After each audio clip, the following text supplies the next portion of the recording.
welcome back to another video. So today is day 30 on the SOS free experiment. So it has been 30 days since I've had any added salt, any added sugar, and obviously any added oil in my foods, and I'm going to be talking about my experience in these 30 days and 4 main things that I really realized that happened. Before I get into that though, I just quickly want to mention this weekend only we are having a 4th of July sale on all of our ebooks, because I think the hardest thing for me when I went vegan was going to family events and going to parties and 4th of July things and just celebrations and not having anything to eat and having to be around people who are having like hot dogs and hamburgers and roasting pigs and doing all these kinds of things. So we wanted to give you guys a discount on our books because we have tons of recipes in our books, raw till whenever, fully cooked, and I like it raw, that you can totally bring to any family event or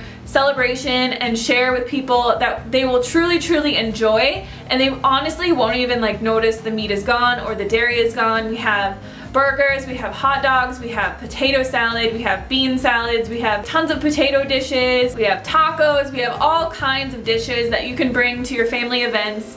Just double or triple the portions and share it with all the people that you love, and maybe you can get them to be eating healthier going forward. So 30% off all of our books. Our bundle packages are already like 30% off, so you can get 60 to 75% off of our books for this weekend only, and you just have to go to our website www.rawtillwhenever.com. I will leave the link below, and type in the code vegan hot dogs.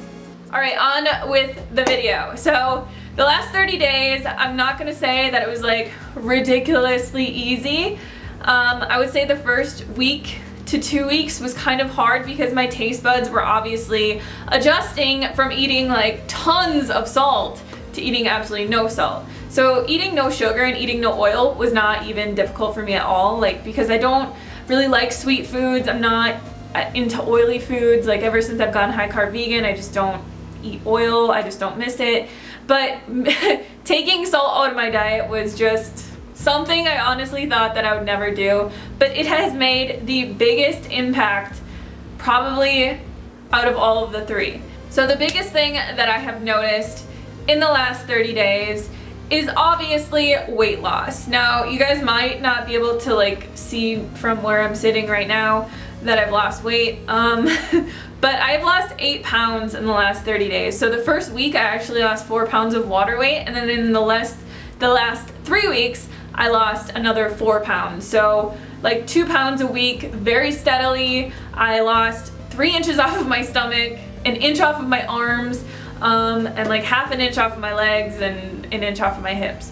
So yeah, that was really exciting just because I haven't been eating any less, any more, any different, except for just not eating salt.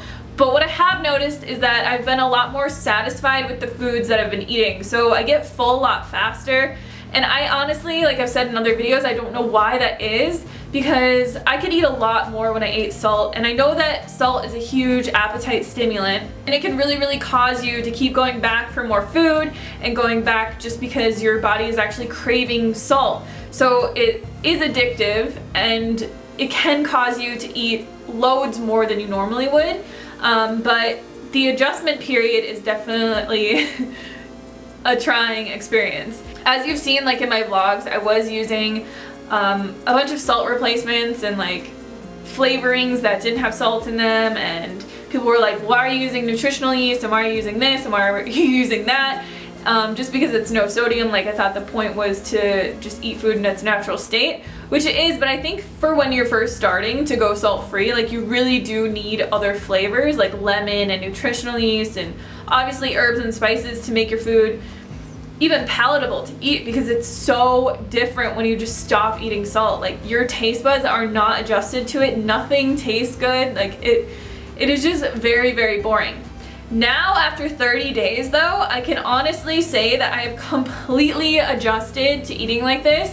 I have eaten one thing that had salt in it, and I wanted to throw up. So one day Derek got this like popcorn from somewhere, and it was dill flavored popcorn, and it was vegan, and I just wanted to try it. And I had been salt free at this point for like 25 days, So I was like, oh, can I have a few pieces of popcorn? And I tried it, and it was the saltiest thing I've ever eaten in my entire life. I felt like I just ate like a teaspoon of salt. It was so disgusting, and I could feel it like on my tongue and my throat. Like I just felt weird, and I was so thirsty after I ate it, and I was shocked how salty it was, because before I started this experiment, I probably would have been like, oh, this is amazing, and I just would have kept, eating it. So my taste buds have definitely adjusted. I don't really use the salt replacement, the no salt or whatever. I think it's Dr. Benson's Table Tasty. I don't use that anymore. I don't really even like it anymore. And I don't really use like a lot of flavorings or anything on my food anymore, because I truly have learned to just like food for the way that it tastes. So I know this isn't really like in any order, I'm kind of just rambling, but the second biggest thing that I've really noticed is that my dark circles underneath my skin or underneath my eyes have like totally gone away. And I don't know why that is. I've read that salt obviously retains water and can cause dark circles under your eyes, and it can make your eyes puffy and all that kind of stuff, but I've always had really, really bad dark circles underneath my eyes, like really bad ones, you guys. And I just always looked tired and puffy, and I just didn't look as good. Like I honestly feel like I look younger, like I look more alive and more vibrant, and I have, my skin has gotten a lot better. Not that it was bad or anything, but just that it feels like it's more hydrated. And it's funny because, I drink a lot of water and I just feel like everything goes through me. But people were really, really worried that like I wasn't gonna get enough sodium, or cutting salt out of my diet was just gonna make me die.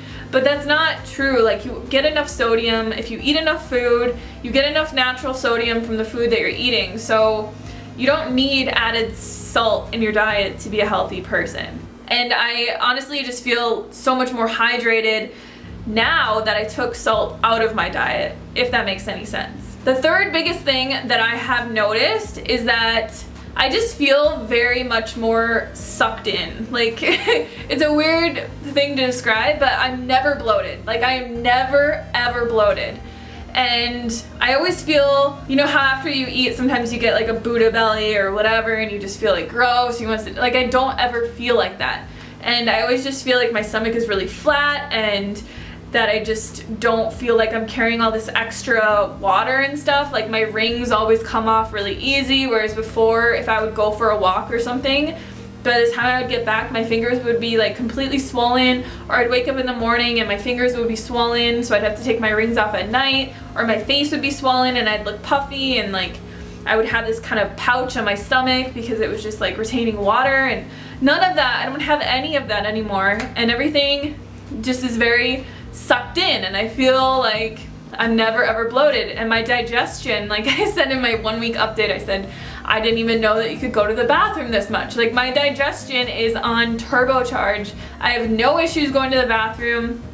I go so much still, number 1 and number 2, and I know that that's like a lot of information, but I honestly just think that it's because when you are eating sodium, or you're eating added salt in your diet, it dehydrates you, and it can dehydrate the food that is inside of your intestines, which makes it harder to digest, which makes it not come out as quickly or as easily. So if you're having issues with digestion or something like that, honestly, you don't have to cut salt out completely, but just try lowering it and drinking more water, and your digestion problems will probably be solved. So those are the 3 main things that I've really realized since I started doing this. I'm going to keep doing this going forward. We're not gonna have any salt in the house, or any, added soy sauces or whatever like that to add it to our foods. I actually threw away our big thing of salt. It was like this big, and Derek was like, where did our thing of salt go, Hannah? I'm like, I threw it away. So we won't be adding any salt to our foods. Obviously, like I've said, in a few days we're going on vacation. We're going to Philadelphia to see Mommy Tang. So tanging. And we are going to Canada for a friend's wedding, and we're going to visit Derek's parents and all that kind of stuff. So, I mean, for me, it's not gonna be feasible to probably eat low sodium, especially in Mommy Tang's Korean kitchen. But as we're traveling and going out to eat, obviously I'll just make the best decisions that I can, because like I said, things with like a lot of added sodium do not taste good at all. Like, I do not want to eat them, so it's not like I'm gonna go out and just binge on a bunch of salt, because it just does not taste good at all. When we go out to eat, like obviously we're gonna be still going out to eat and trying other vegan products and supporting vegan restaurants and all those kinds of things. Like, I'm not gonna be like, I'm never gonna eat salt again in my entire life. And you know, if I go out to a restaurant or if I'm traveling, like, it's not very feasible, and I don't think that it is totally necessary to be healthy either, because you also want to have, you know, a healthy mindset and all that kind of stuff, and not completely be taking everything out of your diet and freaking out when you're going traveling. So 99% of the time when I'm at home, I'm not going to be eating any added salt or any added sugar or anything like that, just because now I really like eating my food like that. I really like how normal plant foods taste in their normal state without adding a bunch of extra flavorings and salt and sugar and oil and all of that kind of stuff. But when we're traveling and going out to eat, I might have like a meal or something that I can't control, and I will just obviously do the best that I can and choose whatever I want to eat at that point and not make a big deal about it. So thank you guys so much for following my salt experiment. I will definitely give you guys monthly updates, because I want to see if I can shed the rest of like my excess weight doing this and not having to like calorie restrict and do all this crazy stuff. And it's been very, very easy for me so far, and I absolutely love the benefits of it, and I just feel amazing, and I honestly would not want to eat any other way. So thank you guys so much for all of your support and all your comments. And if you want to try going salt-free or SOS free, even for like 2 weeks, I think that that's like a good baseline if you want to try it, to readjust your taste buds. We have a Facebook group that you can join. There's lots of people there that are trying to cut salt and sugar and oil out of their diets and trying to be healthier so that they can shed excess weight and live a healthy lifestyle. So I will leave the link to that down below, and don't forget to check out our ebook sale this weekend if you guys want some yummy meals to bring to family gatherings, and I will see you guys very, very soon.